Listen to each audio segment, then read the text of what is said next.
This music is way too creepy. Hi, everyone.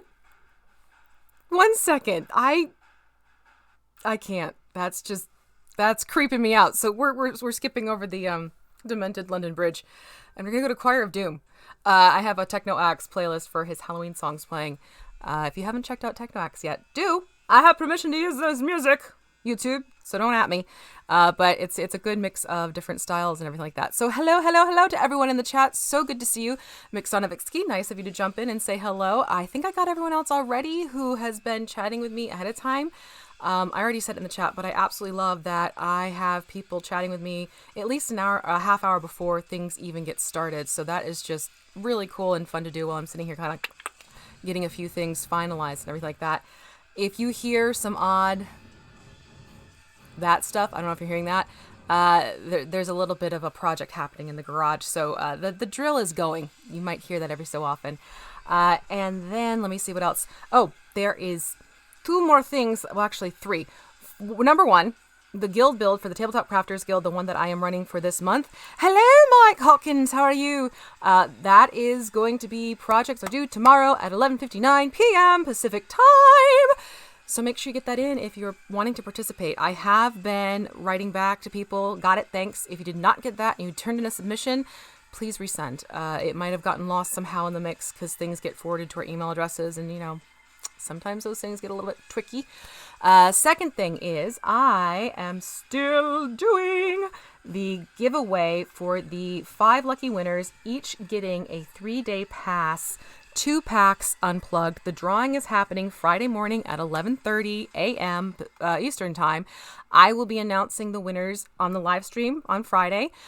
So keep an ear out for that one as well. If you haven't entered yet and you'd like to come to PAX Unplugged, consider entering. You got to get in it to win it. All that loveliness. So that is still going on. But again, that's coming to a close on Friday morning. And then last, but certainly, definitely, absolutely not least, your Kobold girl here is going to put the link into the Kickstarter that Kobold has going. It is ending in 3 hours. And this is for their Deep Magic Kickstarter. Over 600 spells in this. And they're also taking on spells from people who are coming in at certain tiers. It's just a really cool concept. They have so many different style of spells unlocked now. If you haven't checked it out, do go and give it a look.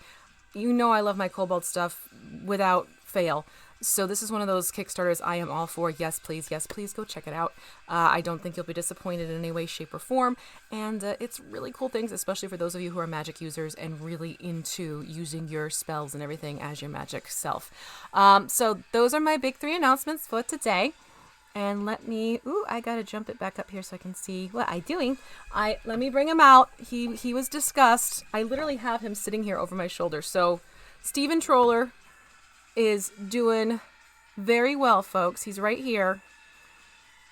So he's keeping me company. I'm working on all this stuff for the Cobalt terrain. And when I'm bummed out, I kind of give him a look. And it's one of those things where I'm like, oh yeah, this was fun. Making progress with all that terrain. But, it's keeping me busy. It's a shame that they're too far away for you this year, random. And, I'm going to see you soon enough, Mike. Craziness. Crazy to think of that. For the Guild Build Lighting Dungeon Matron, you can use lighting. What you cannot do is take your photo, pop it into a Photoshop, or any type of program that allows you to shift filters, tweak lighting, and everything like that. You can play with the lighting you have at hand when you go click. So if you have lighting boxes, if you have different colors of lights, okay. What you can't do is shift it around so that you do it post photo. Do not do that. That is where the picture then gets disqualified. So you can play with lighting while you are taking the picture. Physical lighting, like right now, I have my lights going so you can actually see my face and you can see here on the table type of thing. If I were to sit here and fiddle with my camera, I could make the lighting better, but that's after production. That was random. That was the past 2 live streams. If you want to go and check those out, those were the WizKids Troll Paint It Pink as opposed to Paint It Black, which that is just, it cracks me up how all this stuff came together for Steven Troller. And he's going to go up for auction when I get back from Mace and I get everything set up. We have a lovely group picked out and everything like that. Tea lights and fairy lights in the build are fine. As long as it's part of your setup, you can do that. That's perfectly fine. That's part of as you're taking the photo. Hope that clears that up for you, Dungeon Matron. That's all, folks. I'm kidding. So today I thought it'd be fun to do something creepy. And I also want to give a shout out to my buddies at Crippled God Foundry. You know that I've worked with them for quite a while now. Going on almost 2 years. They are this fantastic miniature group in Greece. And they reached out to me a while back and we started working together, and they have sent me some lovely, lovely miniatures along the way. And I thought, you know what? Hey, how about for Halloween, I do something nice and creepy. So I pulled out, hello, Jan. I pulled out the lovely Lady Lich that they sent me, and I thought it'd be fun to work on her. So that's why the title of this stream was, who you calling Lich? Or what a Lich? It's a she. It's a she, not a he, which is the other reason why I really love this mini. It's sort of turning things a little bit.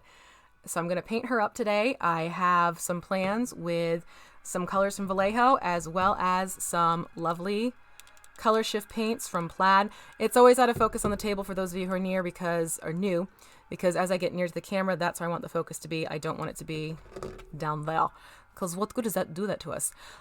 So let's talk about what I did with her. With Crippled God Foundry, you will make sure that you wash these first before you even put them together. Okay, so give it a good wash. Get it on the base. This one I just put on the simple base because there's so many cool details. I didn't want to detract from her sculpt, and they always have some lovely, lovely sculpts. Crippled God Foundry, hello, crippledgodfoundry.com. Check them out. So I got her primed in just a basic black. Simple as that. Let it dry, and then I did my shadow layer technique that I always do. However, I did 4 colors of gradient. So I started off first with, I did cold gray. After cold gray, I shifted up to wolf gray. After wolf gray, I moved up to dead white, and finally I did pure white. So each time I go with a new color, I go a little bit lighter with the brush, and that just helps create this, it's almost like a sketch effect, which I love. It also helps sort of build in highlights underneath as you get painting. It takes a lot of the guesswork out of what it is you're painting. And it also, I think, gives it a lot more depth, which is why this is a technique you'll see me default to quite often. It's actually a technique I will be showing at Mace when I go to paint another Crippled God Foundry miniature, and that is their Cleric. Both of these are from their Kickstarter, The Curse of Hollow Hills, which ended a while back, and now things are getting pulled together. So this fellow is going to show up. I did put on one of my fun little bases from them. This fellow is going to be who's getting painted at the painting class that I'm doing Friday afternoon at Mace. So keep that in mind if you're going. I don't know how many slots are filled yet, but give it a look on their schedule and see if you can jump in for that one. So I'm going to get started with her. I'm definitely having fun with colors. I'm not going to make her like this dull drab, everything sort of like this putrid, decaying fabric. We're gonna give it the Muse spin and give her some pops of color for sure. What I'm going to do first is start working on her flesh as well as her wrappings, and then we'll jump out to the robes and everything like that. No, I didn't go crazy with the zenithal highlights. This is just a little thing I started doing myself, and it's actually based off more of some oil painting stuff I used to do, chiaroscuro, and it's something I applied to miniatures and funny little things like that. So what I'm going to first do with her is I'm going to go in and I'm going to give her flesh. Surprise, surprise, dead flesh from Vallejo. I thought that would be a good one to work on. With many of these, I am going to be thinning the paints for sure, because I don't want this to sit too heavily, because with this highlighting technique, you don't need it to be a fully opaque paint. I do need to take a sip of tea, though. You almost had a spit take on that one. Dungeon Matron, ex-mother-in-law.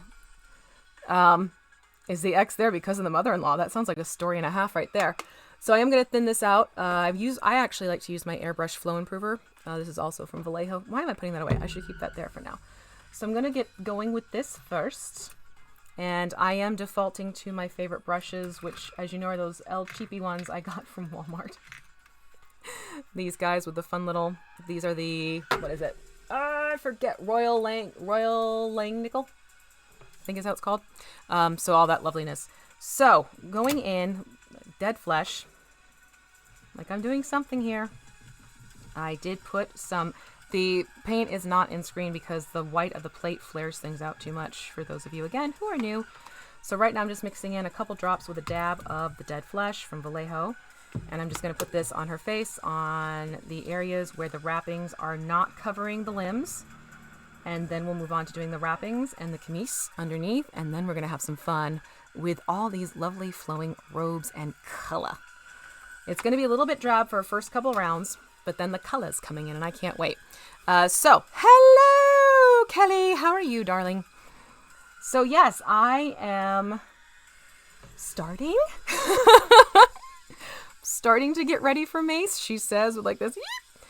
I got to tell you, and this happened last year, Mace and packs being so close together. It's like, oh my goodness me. So I'm going in with dead flesh and I'm putting this on the hands. Because, you know, she's got those creepy crawly claw hands. And just putting a thin layer of that paint on. But this happened last year with Mace and PAX Unplugged. They were very close together, and I remember being in this frantic panic as well last year of, I have to get this done for this and that done for that, because both of them involve doing things. Hello, Brandon. How are you? Yeah, it's funny you say that, Random. I'm finding I have the flow improver is more predictable for me. The glaze, every so often, it goes a little pear-shaped on me with some of the colors, and I'd rather take the guesswork out and just jump over to the flow improver, knowing it's going to do what I want it to do. The other thing I'm going to do is she is going to get a wash with the Agrax Earthshade from Citadel. I had to think about that one. On the limbs and such, just to really amp up that decaying flesh, the sort of, rotting away look. So here we have, she's showing a little knee here, folks.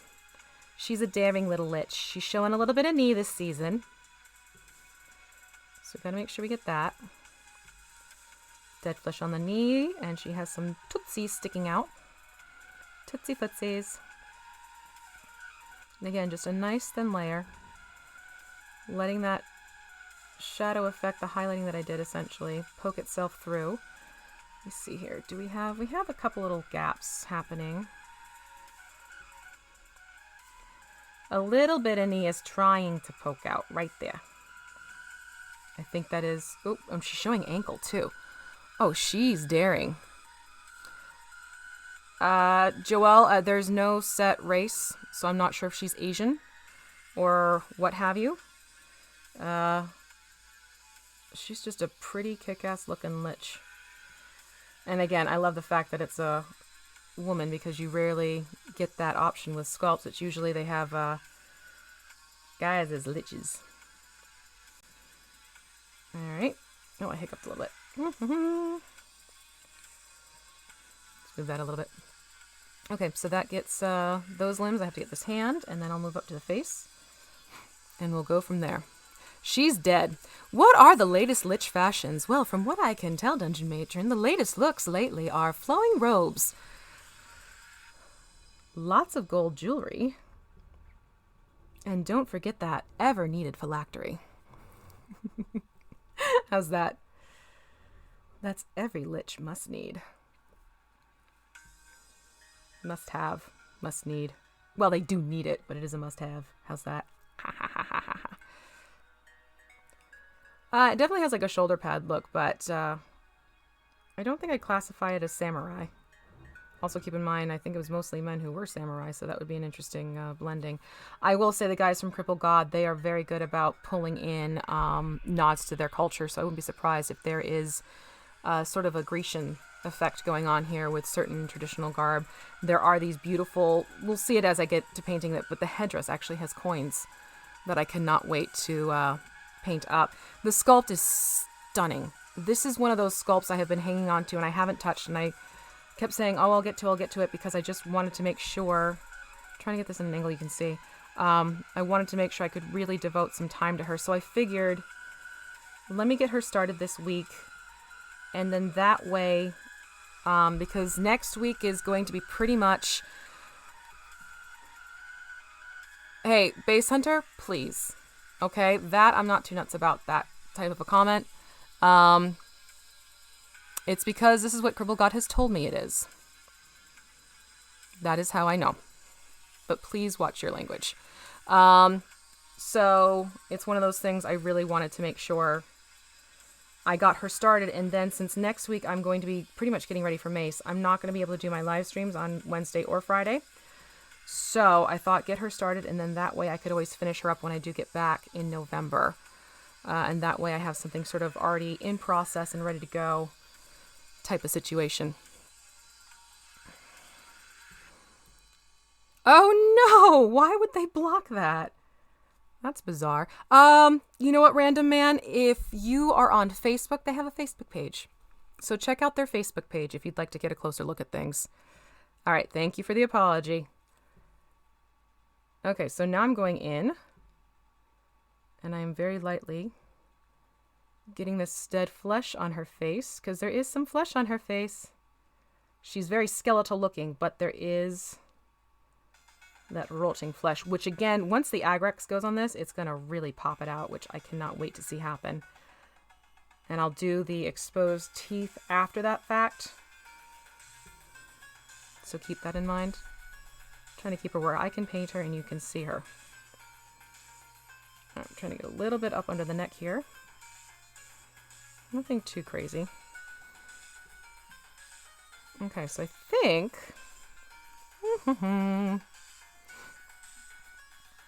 There's just a little bit more over here on the edge of the headdress. There we go. This is kind of like a 80s video game Halloween. Oh, very cool. That's nice to hear, Joelle. Alright, so that gives her her dead flesh going. Which, huzzah. I'm just doing a quick check here on the arms. Yeah, the rest is all wrapping. So I got that going. So we're going to call it a day on the dead flesh. Now I'm going to jump over to doing the wraps. And for the wraps, I am going to just go right to Bonewhite. Again, because I will be putting... yes, exactly, Mike Hawkins. That's why I like using that combination. It's great for the sort of weathered undead, if you will. So I'm just going to jump right to Bonewhite again, because once the... Oh, of course, a whole bunch just came out. Once you put the wash on it, it gives it that aged look. So, rinsing my brush, thinning this out a lot because a lot came out. Oops-a-daisy. I'll go in and I'll put this Bonewhite onto the linen wraps around her limbs. Yeah, the sculpt, this was, God, I think it was like the third sculpt I unwrapped from them when they sent me the miniatures from the Kickstarter as a preview, because I did a preview for them. And I took her out of the packaging and I just sat there completely agog, because for those of you who are, you know, familiar with my painting, I am a material freak. I love fabric folds and everything like that when I'm painting miniatures. So I saw this and how they're using the cloak to levitate her. I like just forget it. I just sat there staring at it, absolutely in love with the concept, because it is so stunning. The whole Curse of Hollow Hills line, it's a solid line. Really like it. Can you tell I like it? Alright, so going in with the Bonewhite that's been thinned out and just putting it onto the wraps. Again, if you're hearing that stuttering sound, it's my husband using his power tools. I am so sorry. Hopefully it's not too aggravating. It's just between this and they sent me the zombie giant too recently with the massive clerics that they sent along. That was actually a fun box to unpack. It was 24 24 clerics and an undead zombie giant. Like, well, that's an encounter in and of itself. So that was fun to unwrap, but I'm going to paint him up in the new year, I'm thinking. Would be a fun thing to do. But as you can see, that's just going on to the wrappings, and because it's thinned out, you still keep the highlights coming through. A lot of times when I paint this on, you have to wait for the paint to dry to really see the difference, simply because you get this kickback of the moisture with the paint. So I'm just going to keep going with this. I am blotting off on the side of my hand like I always do. So just keep that in mind. I don't always blot on a paper towel, because for me, I find being able to use the texture of my own skin to see how the paint's translating Really helps me when I go to paint onto a miniature. Oh my gosh, I love this sculpt. This is one of those things I could probably just stare at her. You got the giant, you want to see him. He's in pieces. When I get him assembled, I'll show him off. But right now he's in like 5 pieces. More than 6 pieces.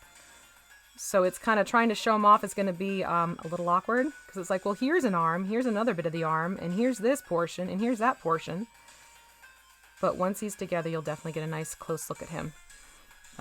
They are great about that. They really are with the details they put into their sculpts.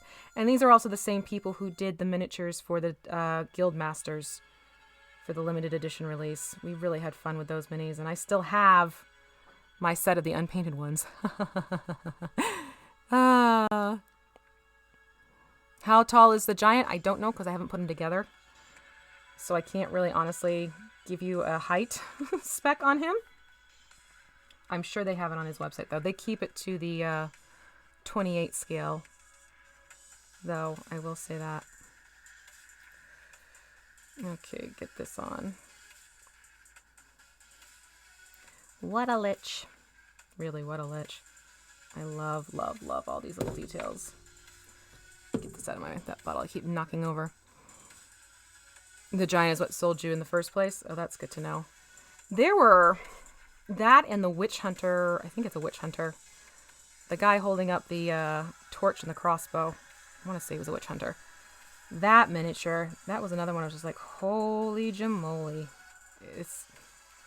The details on it are just fantastic. It's a solid company. It's one of those companies I will always back and tote because they're great. Yeah, that's what I was saying. It's kind of got like this, video game-esque quality coming in every so often and, other popular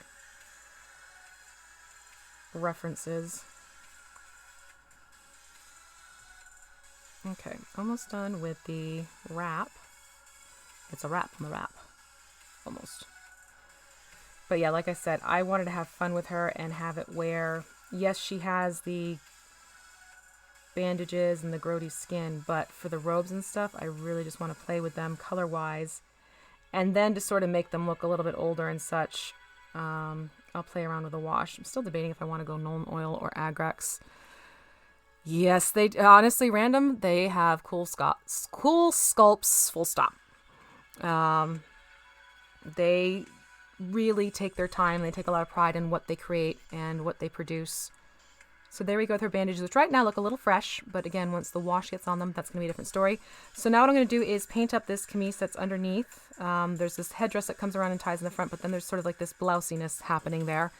So that's going to get some, just a simple Stonewall gray as well. You're just going to have to get a resin printer. Yeah, they have started sharing files, which is really cool of them to do. And again, another sip of tea.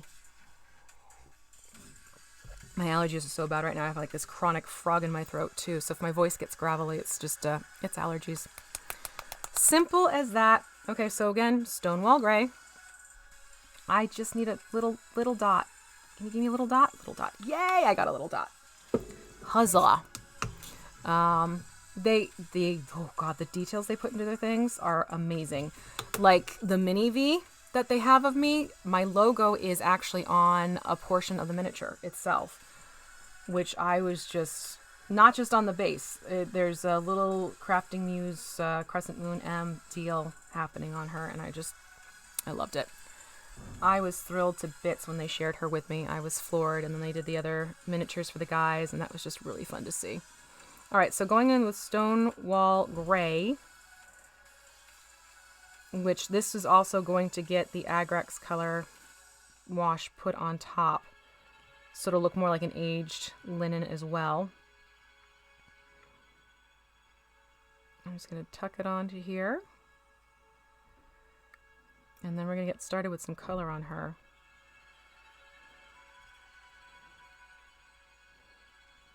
Move her up a little bit. Sorry about that. Okay, so that takes care of the camise. And now we're going to work our way out and start with the robes. So, like I said, we're going to be having fun here with colors. And here we go. So this is the color palette I am playing around with. So I'm going to first start with my Vallejo game color line, and then I'm going to move on to the fantastic color shifts from Plaid. Yep, these are the same ones who did all the Guildmaster sculpts. They have, like I said, I've worked with them for quite a while now. They just, God, the things they produce are just wonderful. And then we also have that nice little connection of, you know, referencing Greek mythology, the Muse and the Crippled God, Hephaestus type of thing. All right, so what I'm going to do first is the inside robe is going to become this fantastic color shifting green. So for its base color, I'm going to go in with Goblin green from the color line. So that's basically going to be this bit of fabric that's popping out here, the sleeves, and there's a couple of folds of it through here. And then we'll move on to doing the robe and the headdress, and then working on the finer accessories that she has going on as well.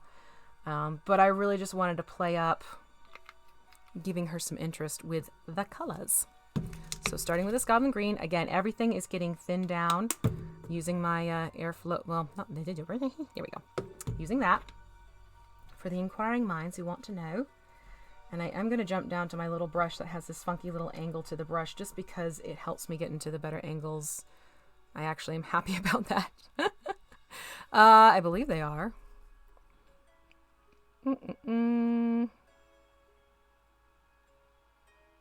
It's acrylic and water-based. Yep, there we go. Yes, water-based. Just checking to be sure. Realizing I didn't exactly pay that close attention to the color line. The acrylics from Plaid, yes, they are also water-based. Yeah, honestly, when it comes to these 3D printers, give it a couple years and suddenly everything jumps down to a very affordable price range, I'm finding. Which isn't a bad thing. Nothing wrong with that. Okay, so going in with this Goblin green. And you can see that the paint itself is very thin. It's pretty much like a skim milk consistency. Hold on, let me pull out my elbows and bring her up a little bit so you can actually see what I'm doing here. So right here we have the outer cloak and the inside robe. So I just want to make sure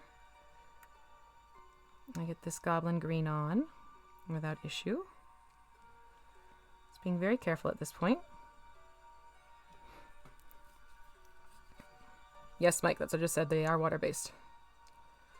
I just read the ingredients. I read them in Spanish. Hey, Italian and Spanish, they blend, right? There is some crossover, thankfully.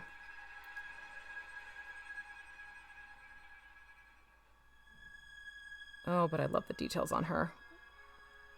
Some of the fabric even has like this pock marking going on, which the wash will show off.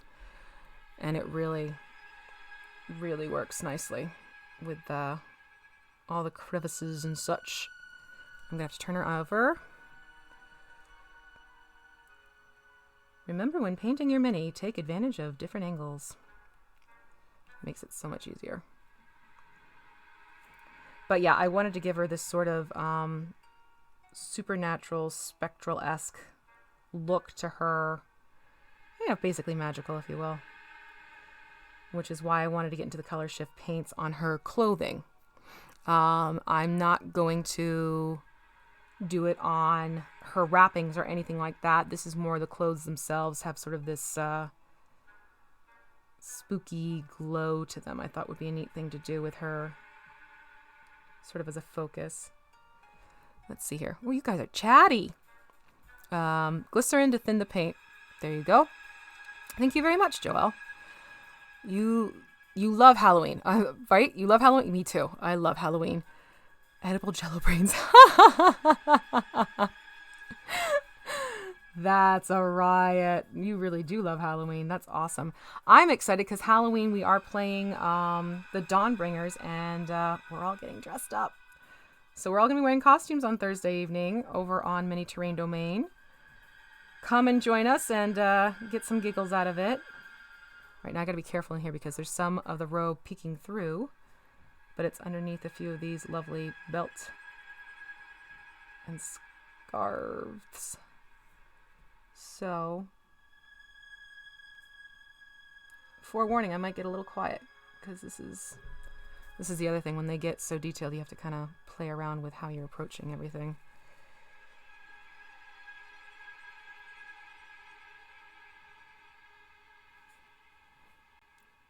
Try not to headbutt the camera too. Oops, bring her up, bring her up.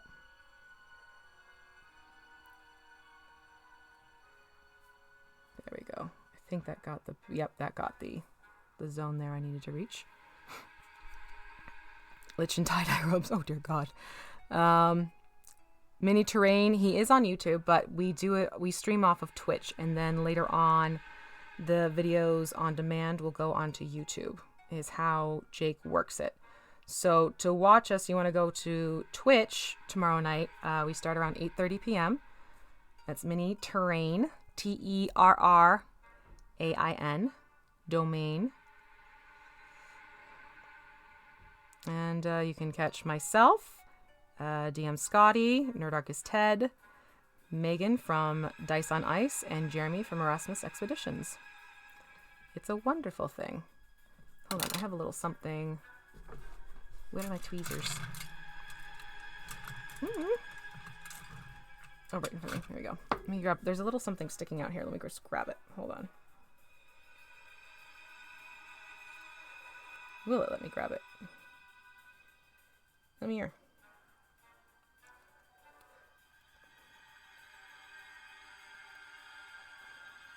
Okay. A little something floating in the fold. Happy early Hallows Eve. What time? 8:30 p.m. Eastern Time. When we'll get started. And we have a lovely group of people in the chat, just like here. So that's always fun. Hi, little girl. My little Rory has figured out this trick to crawl into my lap. If I suddenly, like, screech, hi! She's doing it right now. Hello. Hi, sweetheart. You come say hi? Hold on, let me grab her. You come say hi? You want to see Mama? Come here, honey. No, I think everyone has their preference in terms of terrain or minis. Dungeon Matron. This is Rory. You say hi to everyone? She appears sometimes in the streams during game time. Because she wants affection. You always want the love, huh? You gonna be a good girl while I sit and paint? Will you sleep on my lap while I paint? Please? Please? Here we go. Down you go, little girl. Yeah, just curl up. You don't need to play. You just can curl up. You do that for me? Oh, yes, she is. Here. See? She's tucking in. There's a little lady. She cracks me up. My little goose. Okay, there we go. Now we're back to where we need to be. Almost. Ta-da. Alright, so you can see I'm getting the robes that are sort of tucked over here. And then there's this sleeve portion I need to paint with that goblin green. She is just the sweetest. She's also, once a month I play on Nerdarchy, the RPG crate game, and we started the 4th season. So we have brand new characters, and I decided to play a Tabaxi druid, and it's a druid of the Unearthed Arcana Circle of Wildfire, which I'm already loving, by the by. And I haven't even tapped into it yet because I've just made her like this little pyro kitty. But she's a Tabaxi, and I've based her off of Rory. And I just had fun doing things. It's like, well, okay, this is what Rory would do in this situation. Let's just do that. And it's actually made for some really fun gameplay. Like, we were in a room and there were empty boxes. And I'm like, she jumps into the box. Ted started cracking up, which was fun to see. He's also a fun DM for that factor. He goes along with the flow when we do crazy things. But that was a fun game, too. It was a tiefling, a tabaxi, and a turtle. And everyone was joking that the 4th player needs to come in as a triton so we can keep our teas going. Honey, you have to sit still so Mama can paint. If you keep wiggling, I'm going to have to take you off. All right, so there's the other robe, sleeve. And I got to get the next one. Turn it upside down. I love the bat and Hello Kitty. There you go. All right, holding upside down so I can see a little bit better. Don't you wiggle that butt of yours. We're not playing. We're cuddling, honey bunch. Just cuddle with Mama. She's doing like that little tick-tick. I got 3 of them, so life is always an adventure. Every so often they get brave and they start exploring my art table, which, if I'm here, they're quickly chased off. I don't want them to think it's okay to go exploring on here, because sometimes I'll just have projects out midway and I don't want them tootling around with things. She has actually, speaking of Crippled God, she tootled away with the, what was it? The zombie dragon, and took his head. While I was assembling him, she took his head and just ran off with it. It was hysterical. Cats don't do anything they don't want to do. This is true. However, she's learning if she gets a little bit too feisty or crazy, the fun ends. So she's getting better about just sitting. She's a very, very active little lady. All right, that's actually part of the robe. I thought that was the camise earlier, so we're just going to alter that slightly. No big deal. And God, I love this green. This is a beautiful color. What time is it? All right, so we're just past the half-hour mark. It's 12:35. Just work on that a little bit more. So is anyone else getting into Halloween and actually wearing a costume tomorrow? I'm going to be Cantrielle, which will be funny. I'm going to be a blonde. That's going to be even more funny. Should probably play around with that later today and just make sure I get that so it's, looking halfway decent. Okay, so here she is with the robe, with the goblin green on the robe. And I'm going to address all of these later, the finer detail things. Those will be after I get the majority of things painted up. I always tend to work that way. But here you go. You can start to see how it's pulling together. Now I am going to... Gygax has tried to eat your guild build project. Oh dear. She has a cat named Gygax, by the way. For those who are new with Dungeon Matron. Honey, that's not part of our deal. That was not part of the deal. No. Okay. All right. Say goodbye to the people. Say goodbye to Mom. Say bye-bye. Be a good girl. Boom. So, there we go. All right, that takes care of Goblin Green. We did the dead flesh, and now I'm going to jump over to our favorite. It's called Scarlet Red, but we like to call it Flayed Red after the whole Cthulhu. Yes, the magnifying devices can be quite helpful. There are times where I even have to use them, just because it's, a little intense sometimes. Still going around, and again, everything is getting thinned out. Everything. However, I do need a little bit more of this, so get a little more going. Bye-bye, kitty. Bye-bye, kitty. Yeah, so she walked away with the head. It took me a few days to find it. She broke one of the horns, and then Crippled God actually sent me a new one. So I can put him together, finally, and finish him up, and not have him looking as broken. And I know it was, mostly a skeletal creature, so I could have gotten away with it. But still, it was one of those, oh, really? I turned around for 2 minutes. 2 minutes, and that adorable little face decided, I'm gonna help. But not really help. She's adorable, and she knows it. Persephone constantly eats your minis. Oh, no. Oh, Eric. By the way, fantastic name, and quite appropriate for our sculptor, with it being Crippled God. All right, let me get her back up into focus. So now I'm taking the Scarlet Red, and I'm putting it onto the major part of the cloak. Do we want to call it a cloak? Cape? Maybe cape.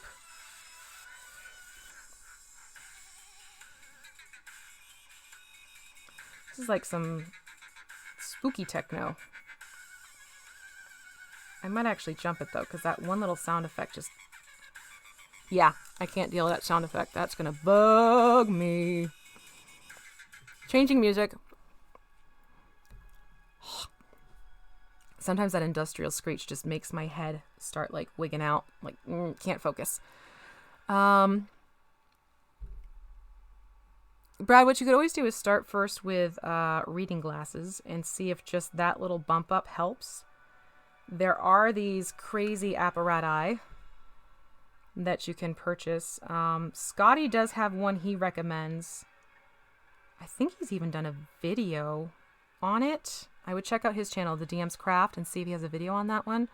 But it's one of those things that I right now I just use my reading glasses.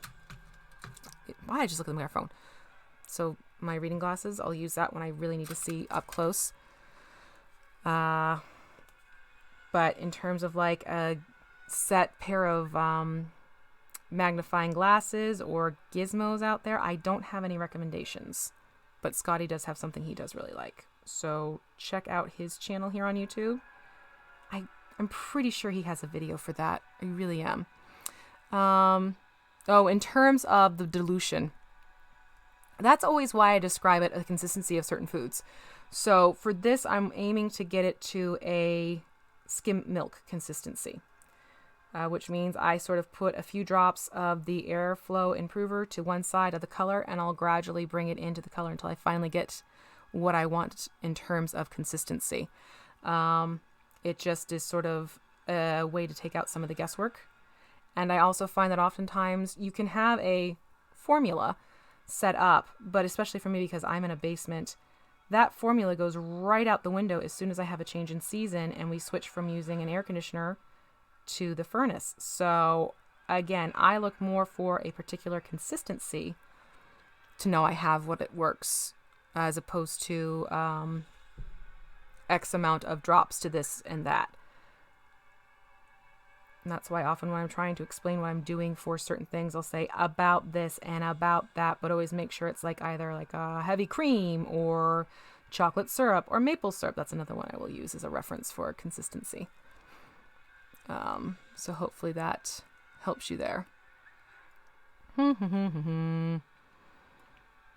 Good light is also very key. You'll find things change drastically when you're in very good bright light, which I have this fantastic light right above me, and that has been a godsend. Helps me both with lighting the face and lighting the table. And I like to use the bright natural daylight, which my camera doesn't like so much on my complexion, but hey, you know, that's where settings come in handy.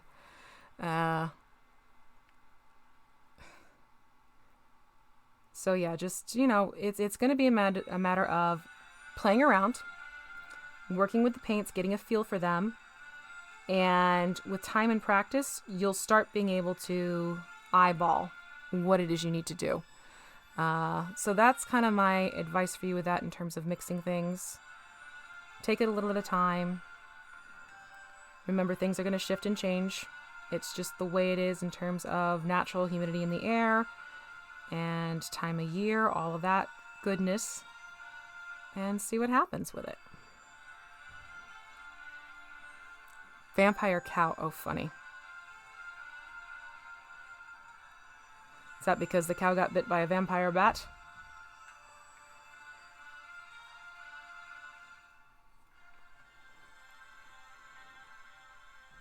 Yeah. There are those too, Annalie. Thank you for mentioning that. The ones that have lights on them too.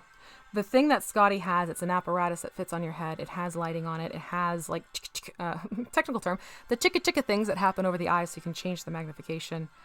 For the life of me, I just can't think of what it's called. I am pretty sure it's on his channel, and I'm pretty sure he has it on his Amazon affiliate store as well. So I'm going to direct you towards him. He's sort of our eye guy anyways, as it is with his eye health, and he just kind of keeps us updated with stuff that helps him out. Yeah, I find a lot of my Vallejo paints vary. There's never a set consistency, even with the same color. So just always, you know, factor in what you're getting at that time. Don't get caught up so much in an exact formula, because you will make yourself nuts. You'll find one day it works perfectly, the next day, nope. Not at all. And what's changed? Oh, it's raining. I'm not even kidding. Rain can affect how your paints are working. It's actually why this is taking longer to dry today, because we have a little bit of rain in the forecast, and it drizzled this morning. We're supposed to get more. Whoops! Frame it. We're supposed to get more later. So yeah. I just know that that's actually why I did the shadow layering. Hello, Spike! How are you, buddy? Spike is one of our lovely regulars over on the Dawnbringers chat. Hello, hello. You're very welcome. I think that was a great idea in terms of making miniature food. I like that concept a lot. Good job. It's always fun to think outside the box and what you can do to fit your miniature needs. Oh, keep her in frame. Keep her in frame. Let's see here. You're very welcome. Oh yes. Oh my God, Anna. That is completely going to change everything up on you because Arizona is so dry. And the PNW is very, very, forewarning, using that word no one likes, moist. So you play around. Play around and look for your consistency instead of your formulas. Because you've just jumped drastically. For sure. Shake your paints up a lot too. With the moving. That can affect them. And how they're functioning. But good luck with it. Hopefully that'll help you kind of recalibrate. The gemstones work pretty well. I think that's fantastic, really. So far, this build for Zobek, I'm not having to create plated things or plated items. I do have to get a tavern pulled together. It's sort of a tavern. It's like what we're doing is half walls. Yeah, there you go. Eric's like, oh, I can vouch for that.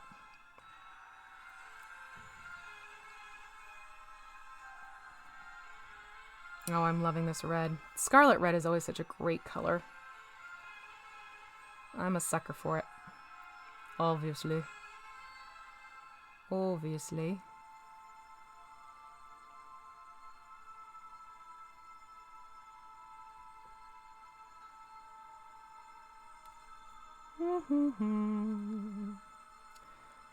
So yes, I'll be doing this mini painting on Mace, the cleric from Crippled God's Curse of Hollow Hills.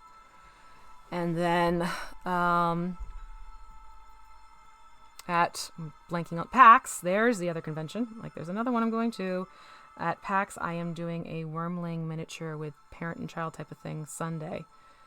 So I thought it'd be fun to sort of get families into it, sort of make it a introduction to mini painting so they can have some fun with it.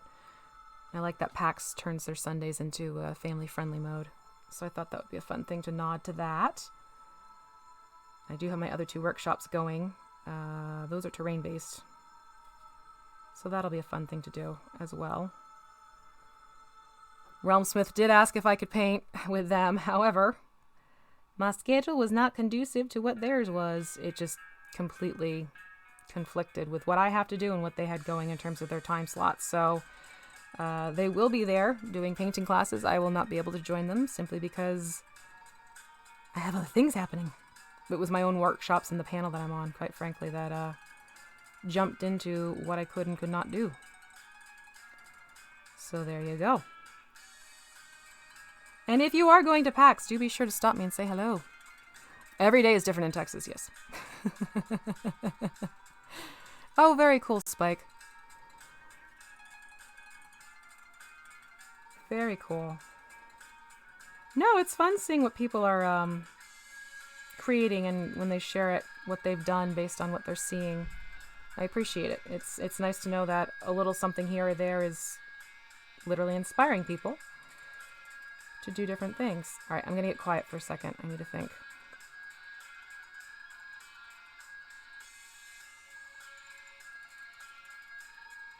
I have some tight quarters up in here. Up in here, up in here. Yeah, see, I used the glaze last time with the Scarlet Red on the Chamberlain. And the way it was drying just was not consistent. Now I use the airflow this go around. Much happier with it.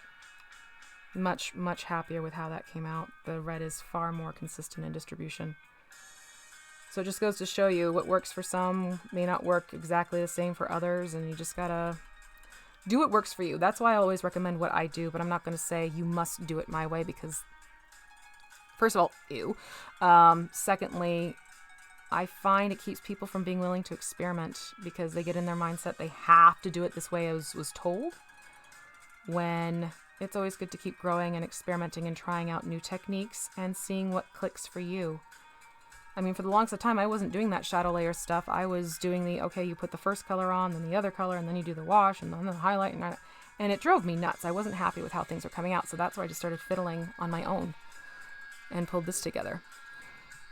Oh, hello, fellows. How are you? Crippled God Foundry in the chat. I love this mini, guys. She's so amazing. All the folds and the whatnot. All right, so I think just giving her one last spin to make sure I didn't miss anything. I think she's pretty much... Oh, there's a couple little spots over here. Hold on. Yeah. A couple little zones that I need to catch a little bit better. And then I think we'll be done with the red. But look at that. No! I love it. Yeah. How do I choose my color combos? So I will always recommend to people who really want to start getting into colors and how they work and color theory is get yourself a color wheel or reference a color wheel online.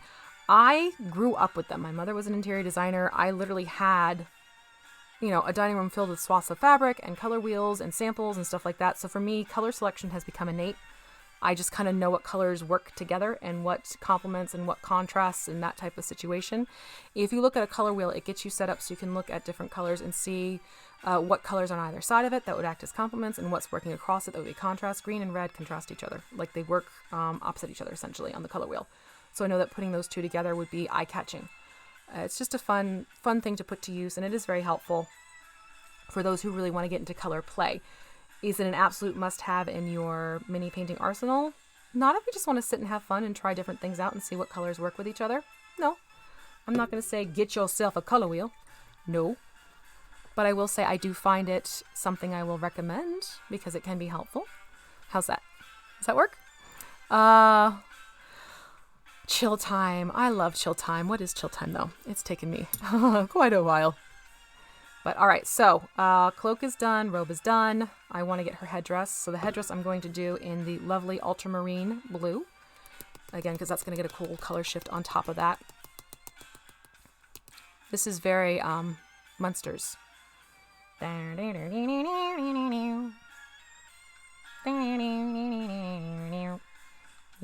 you hear it? I'm hearing it. All right, pop that over there. Again, thinning it out. I'm saying what I'm doing off screen. Like I said, if I put this in here with my paper plate, the paper plate just flare. Forget it. Game over. Settings gone. Unhappy cameras. Eric. Nah, she's not Superman. And that's just it. Everyone's like so afraid to use red on capes and stuff. Just do it. Don't be afraid of color. Seriously. It's fun to play around with colors. It's fun to make things dynamic and interesting. Things don't have to be monochromatic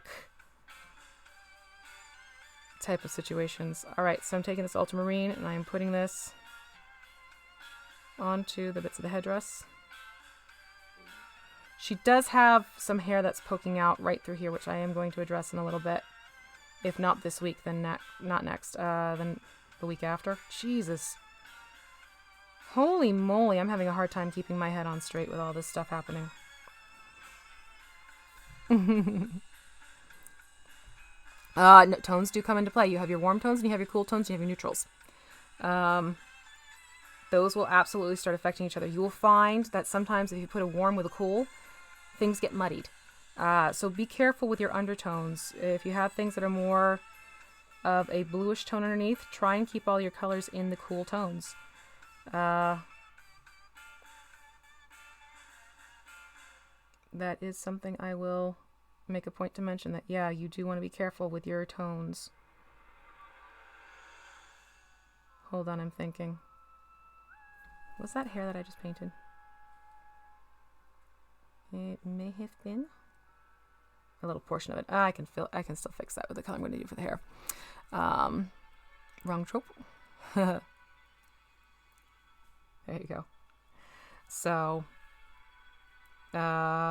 neutral tones I find are definitely good to have because then you can sort of use them on the in-between mode. But yeah, you do want to consider the tones of your paints as well.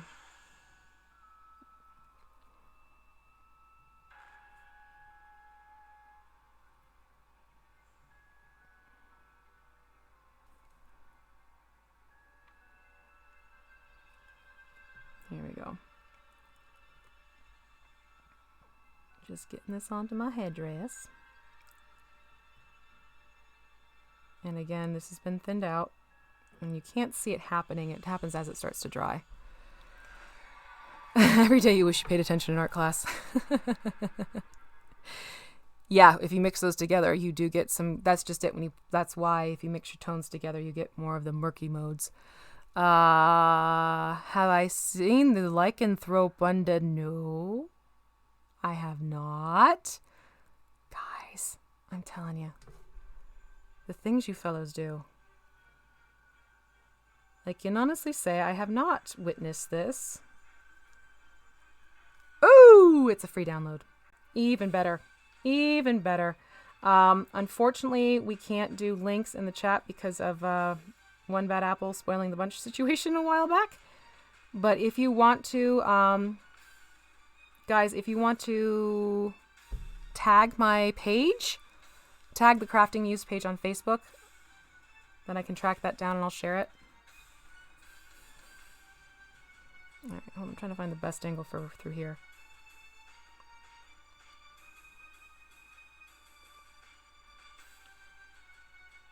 See, I don't know if you can see those coins, but if I pull it back, you can see those. Look at those. Ah, I love that.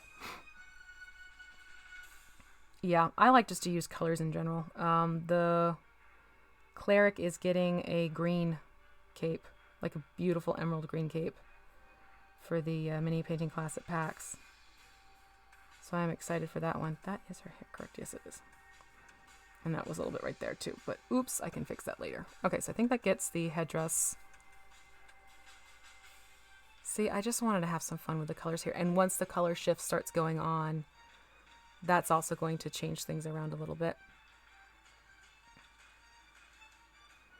And that'll be fun.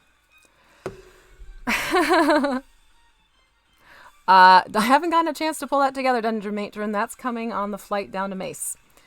I gotta take a look at some different troll stats and everything like that and bard stuff, and I'll combine it together. But, you know. Well, hey, like, you know how I do colors, guys. I always love to jump into colors with my miniatures. Put it on the table and hello. So, all right, that gets her going. Now I'm going to do these things. These things right here. And for that, I'm going to jump into... I was debating about these guys. I don't know if I'm going to do the Hexed Lichen or the Warlord purple. I think I might do both. Why not both? We'll do both. The blue is so smurfy. Okay, so now I'm going to jump over to Hexed Lichen. It's smurferific.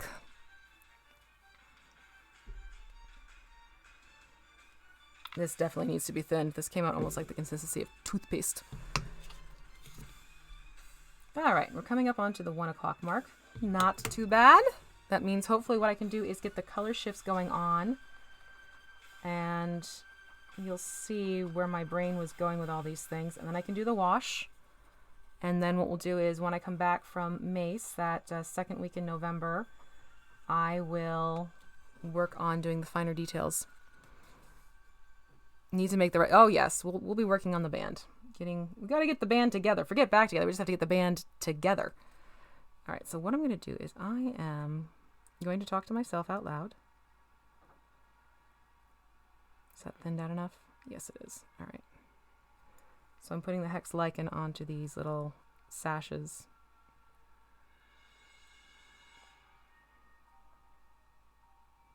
And the reason why I'm pulling this color out is because it's a nice blending of the blue and the red. So it sort of acts as a link between the two of them.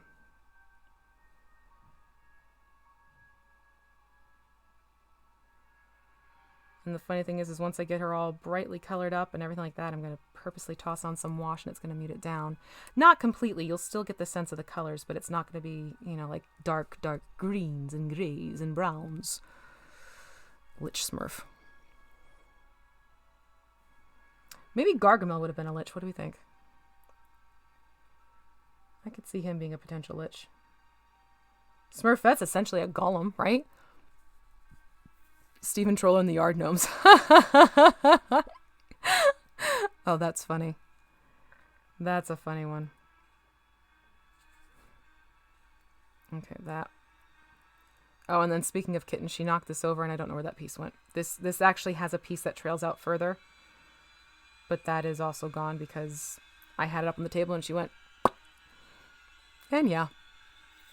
What do you use to highlight black? You take black and add in a couple drops of, well, there's different ways of lightening it up.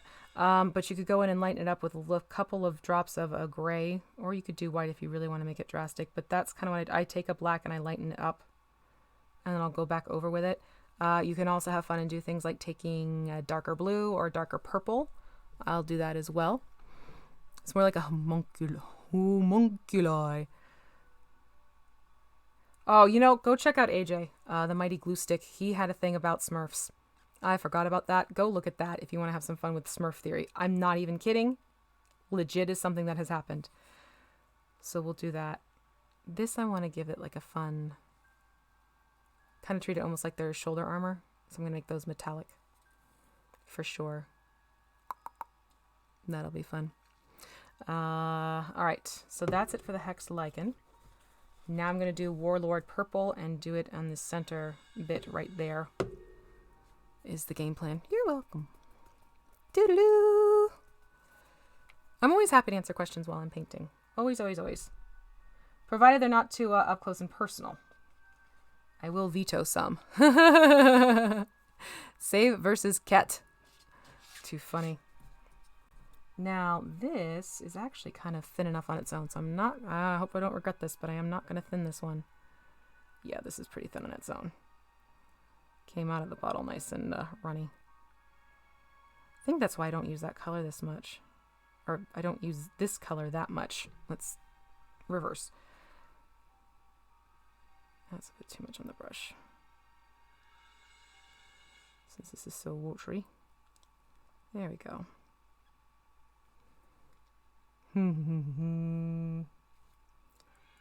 Fun times. Man, I'm telling you, I'm loving that TeknoAxe has these playlists. It makes life so much easier. Just pick a theme and let it go. Yeah, I have to skip a few sometimes, but worse things have happened.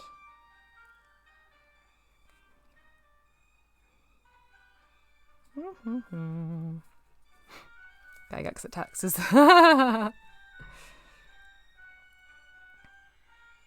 Yeah, that Gargamel made Smurfette. That's why I was kind of like, she's kind of like a golem almost. Because she wasn't a, I don't even know how Smurfs were naturally produced now that I'm about to say it. Go watch AJ's thing. He addressed it. Pull that back into focus. Sorry about that. Okay, I'm happy with the coverage on that. Alright, so here we go. Now you're getting a sense of these colors. Ooh, she's so colorful. She is so very colorful, and I love it. I don't know why, I just went into my Russian accent.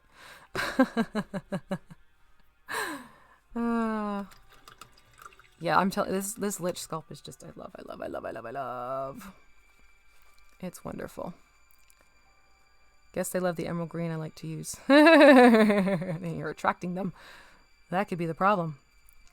For the most part, our cats are pretty good, but they do every so often get where they shouldn't be. Yeah, so then the Smurfs are kind of more homunculi, if that's the case, but she's a construct, essentially. Alright, so now I'm going to go in and I'm going to start doing the color shifts. So, to be safe, I'm going to work the same order I did. So I'm going to go to the green first.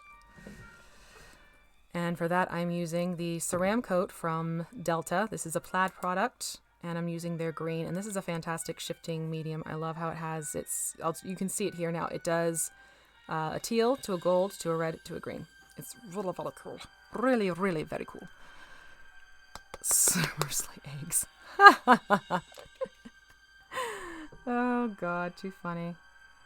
Alright, get a little drop of that. Now this one I'm not worrying about thinning out because I'm going to use this as a dry brush. So I'm going to get one of my flat brushes. This one's a well-used, well-loved flat brush that I have. This is from actually a nail manicure kit. Oh, that looks like I hurt myself. That's just the Scarlet. I did not injure myself, I promise. See? Just paint. Hey, I've been pretty good today. Look at that. Not too much. Go me! You should see what I did the other day. That was a string of colors. I totally went into my zone and I just painted my hand. This is essentially what happened. All right, so taking this flash metallic, I'm going to dry brush this. So basically I'm hitting the higher points of the folds and dry brushing it onto that Goblin green that I had on before. And it just sort of changes. This is where it gets tricky. This is showing up beautifully for me off screen. But the webcams don't always like to show the major shifting that can happen with these color shifts. So what I'm going to do with her is I'll get video of her spinning around. Take care, Mike. Yep, see you at Mace. See you there. Myself and the other guild masters will be waiting. Sort of. Kind of. Alright. I'm going to go in here. Actually, what I'm going to do is I'm going to dip into a brush as well so I can get up to those folds without popping this onto the red inadvertently, because I don't want to do that. Yeah. Alright, so I'm going to jump over to just a fine point. And I'm just going to bring this up in here. See, I say that and then I get up in here, stuck in my head. I'm just going to take this to sort of paint along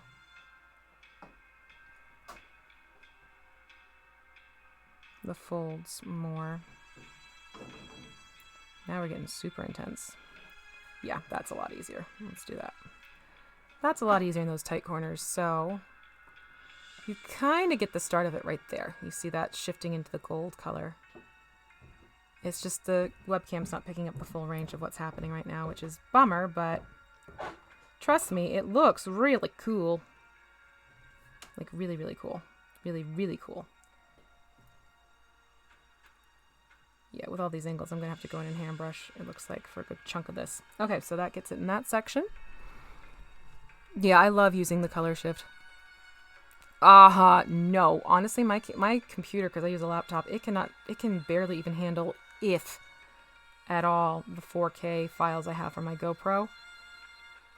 God, talk about chugging along and taking forever. 8K is not going to be happening unless I get a full throttle studio setup going and making the dough.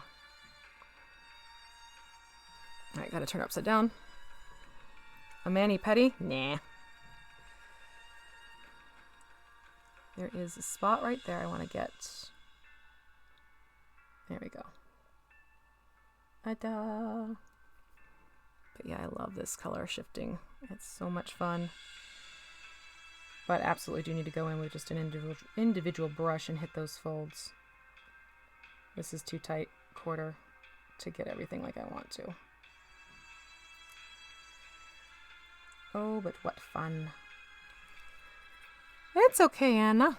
I don't really have, I don't have particular paints that you absolutely must use this brand. I have paints from Citadel, I have paints from Vallejo, I have paints from Plaid and their various lines. For me, a lot of it, what drives me is the colors that I like to use. And I've just learned how to use paints to work how I need them to work, quite frankly. So I don't get stuck on a certain brand is the brand you absolutely must use, especially if you're just getting started and stuff. You can go and you can buy the cheaper craft paints and still paint your minis quite effectively. So That's why you'll see me vacillate between the Vallejo to plaid line stuff to, like I said, the Citadel washes, those I kind of lock onto. Those washes I do really like. Those will be ones I recommend for sure. But in terms of everything else, I don't get too myopic on you must use this. I'm more the I'm a fan of this, check it out approach. But I don't turn my paints into dogma. That or she's gonna kick some butt. In the nicest of ways. Get this tucked up here. Oh yeah, lots of tight space between her various areas. But I love this color shift. It gives the fabric sort of a silk or satin look to it, which I'm liking. Because she's got these opulent details. Let's steer into that is kind of where my brain is going. For sure.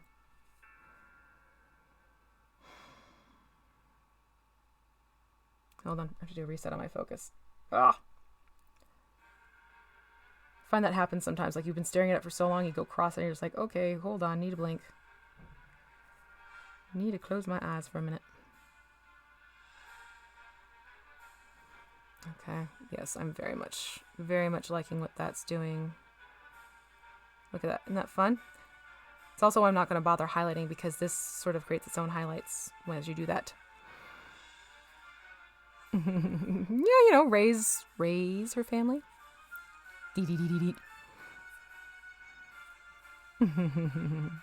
Gnome oil is great, but I actually don't use it as much as others do. Oddly enough. Okay, so that I'm going to call it on the green flash metallic because that covers it nicely. Now we're going to shift over. It's still another plaid color shift. This is the folk art one. This particular line I have found is great if you want to try and use it more on lighter colors, for sure. These guys, they tend to do better on strong midtones to darker colors. I will mention that. All right, so I'm going to get going, and this is the... What color is this? Raspberry Flesh. This is the Raspberry Flesh color shift from Folk Art. That's another good color. I like it a lot. And since I'm not having to worry about thinning these, I am going to have her go back over to the flat brush for the back portion of this cloak. Oh my goodness, what did Brent say? Okay, yeah. Multitasking. Hey, if you're able to multitask defeating your enemies and getting your nails done, I am 100% behind that trick. Good for you. Keep it real there, mama. Or sir, depending. Okay, Puddin', thanks for jumping in. It was great seeing you in the chat. Hopefully see you Friday. I'm debating angle here right now, which is why I'm spinning her around and around and around. Sorry. Yeah, I think upside down is going to be my best bet right now. Okay, so on we go with this Raspberry Flesh color shift. And again, you're going to see the same thing kicking in effect-wise. This one basically shifts from a red to a gold. It doesn't have the multi-tonal in-betweens like the green does. So in some light, this will look more golden, which you're seeing right there.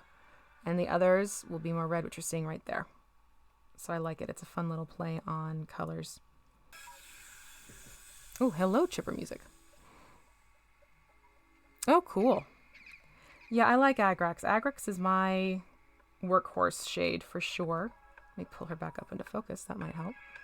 And then I play around with the other ones too.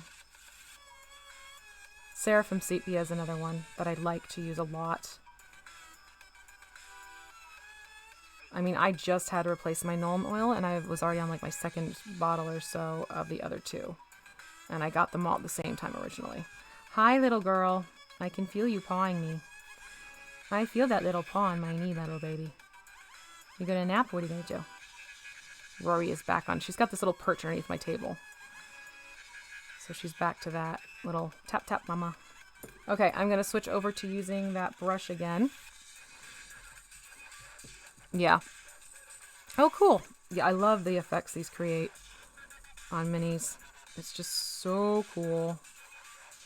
And if you follow Plaid Cosplay on Instagram, oh my gosh, some stuff that people do with their costuming for cosplay. Ha! There are times I look at their work and I'm just in awe of the details they're able to create out of things like craft foam and whatnot. And it looks like armor. It's just like, what is this? Okay, so right now you see how this looks like this really silky red? I'm trying to see if I can get the angle change to pick up the gold. It will start going gold on you in certain angles, but of course I'm not getting the angle right now. See, I'm getting it doing this, but it's not showing up because of webcam. See, I don't like the Army Painter washes. I hate them. I absolutely will not touch them. I've had the worst of luck with them, and they go too murky on me. But again, others like Todd, obviously, he likes them. So, I don't know. I don't know, but yeah, for me, I do stay away from the Army Painter ones. They're not my jam.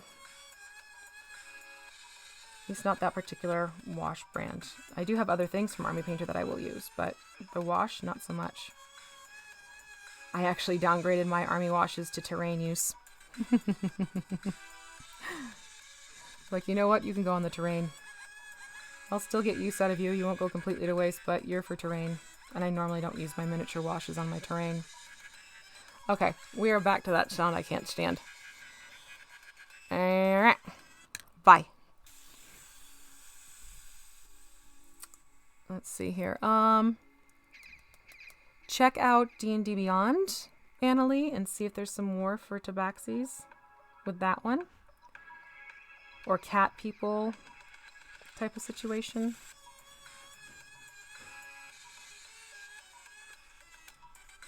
What did this not skip? There we go. I paused it, I guess. I don't know what happened there.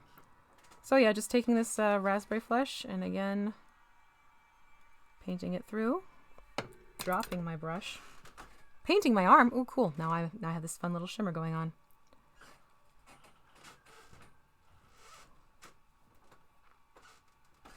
Get over here.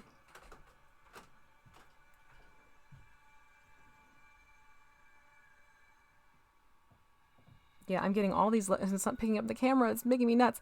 I am getting all this lovely gold flashing happening through here. You're going to have to trust me on this, but what's shiny on camera is actually this really pretty play up of the gold that's just not popping as I had hoped through the video cam.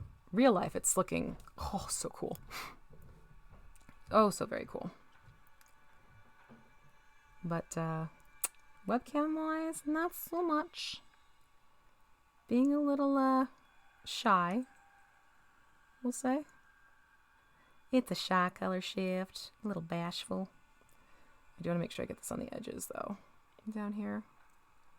As for her base, I'm going to keep it so simple. It's just going to get painted up black because I want this to be the feature piece. I don't want it to have to fight against the other stuff going on around it.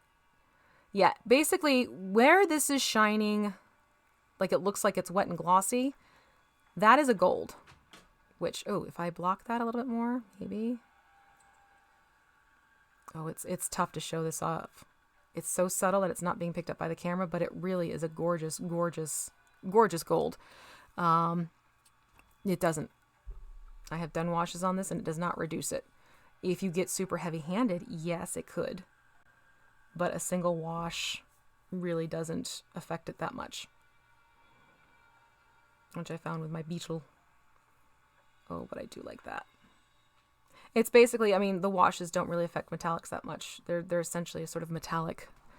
The green looks like, the green is flashing its gold in there as well. The green, that's showing up, which I'm glad.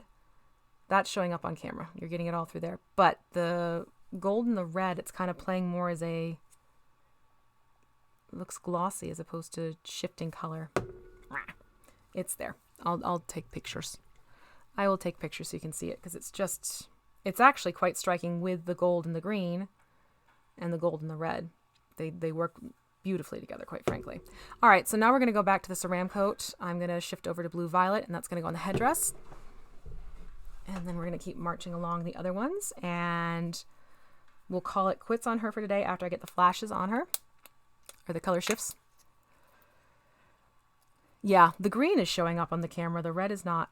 And the funny thing is the red has more surface to it. Just a little drop, just a little drop. I don't need a big glob. It just looks shiny.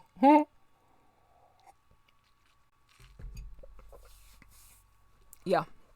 Just, you know, with washes, it's easier to layer your wash than it is to glob your wash on and then realize I overdid it. Keep that in mind. I think with this, I'm also going to be hand painting the, yeah, maybe I can. We'll see. Let me try the flat brush first. Let's see what that gets us. Creeping out of the darkness, quieter. Title of the song. For those of you wondering.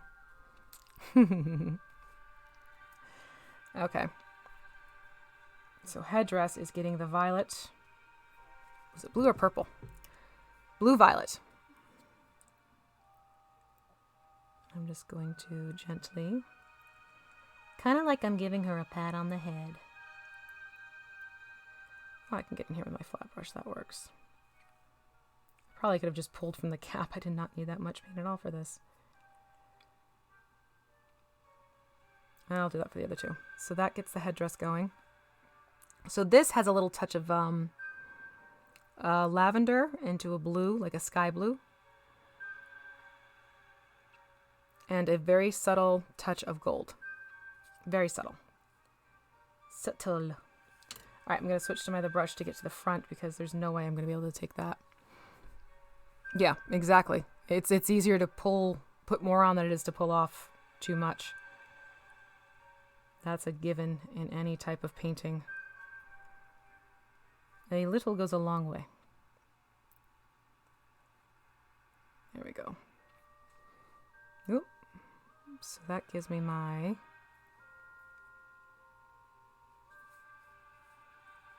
her headdress, which again is showing off more shiny.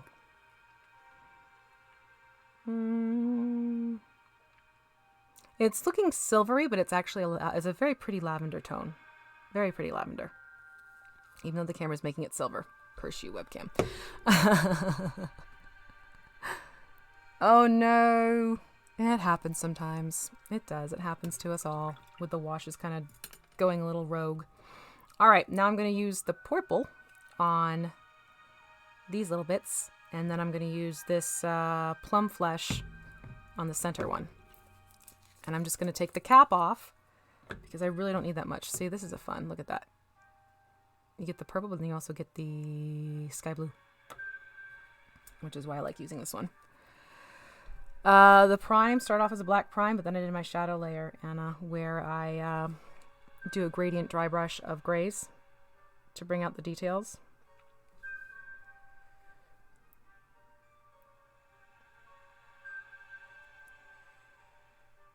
All right, get this on here.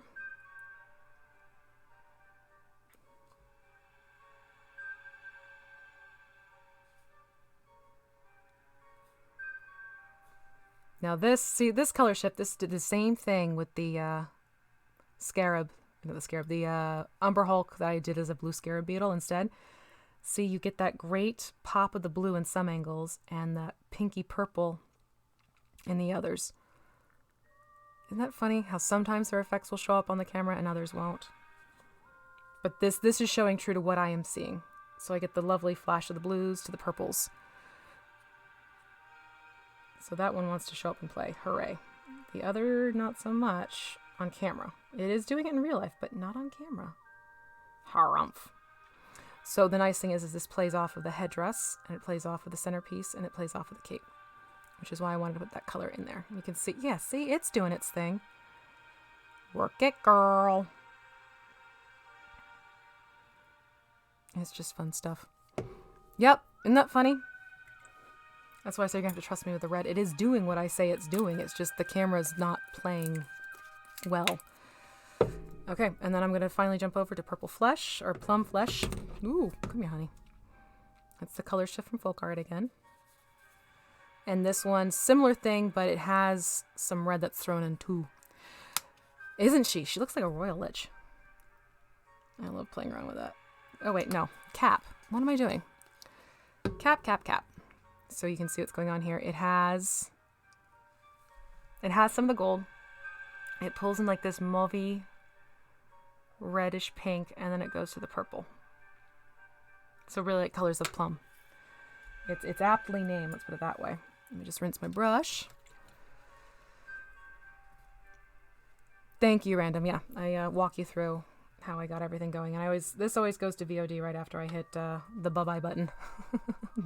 the stop streaming button. All right, so this is going to go in the center here. And is this going to... A little bit it's showing what it does, but you're losing the gold again. Something about these particular color shifts, their gold are not showing.